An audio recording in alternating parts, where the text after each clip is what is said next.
મહેસાણાના વડનગર નગરપાલિકાની સામાન્ય સભા દરમિયાન ભારે હોબાળો અને તંગદિલીનું વાતાવરણ સર્જાયું હતું। સામાન્ય સભાની કાર્યવાહી દરમિયાન ભાજપ અને વિરોધ પક્ષના સભ્યો વચ્ચે ઉગ્ર ઝપાઝપી થઈ હતી। આરોપ છે કે વિપક્ષના કોર્પોરેટર મહેન્દ્ર ઠાકોરે ભાજપના દંડક પાસેથી પક્ષનો વ્હીપ ઝૂંટવી લીધો। વ્હીપ પરત લેવા ગયેલા ભાજપના કોર્પોરેટર સમીર પટેલને ગાલ પર બે લાફા મારવામાં આવ્યા હોવાનો આક્ષેપ કરવામાં આવ્યો।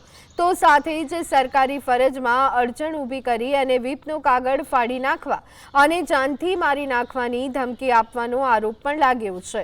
ફરિયાદના આધારે વડનગર સ્માર્ટ પોલીસે ગુનો નોંધી વધુ તપાસ શરૂ કરી છે। તો આ અંગે વધુ વિગત મેળવી લઈએ। સંવાદદાતા સંકેત અમારી સાથે ફોન લાઈન પર જોડાઈ ગયા છે। સંકેત, વડનગર નગરપાલિકાની સામાન્ય સભા દરમિયાન હોબાળો તંગદિલીનું વાતાવરણ, શું વિગતો?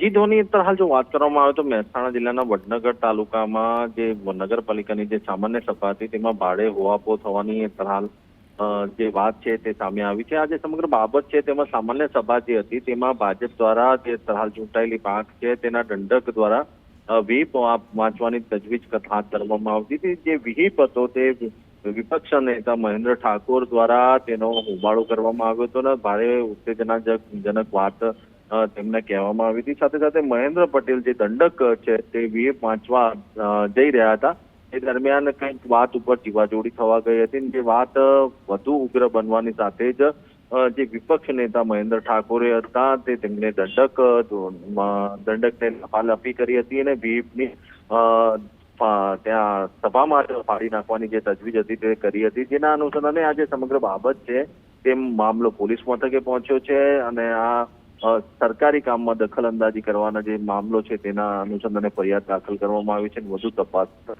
પોલીસ દ્વારા હાથ ધરવામાં આવી હોવાનું જાણવા મળી રહ્યું છે। જી આભાર સંકેત, સમગ્ર માહિતી આપવા બદલ।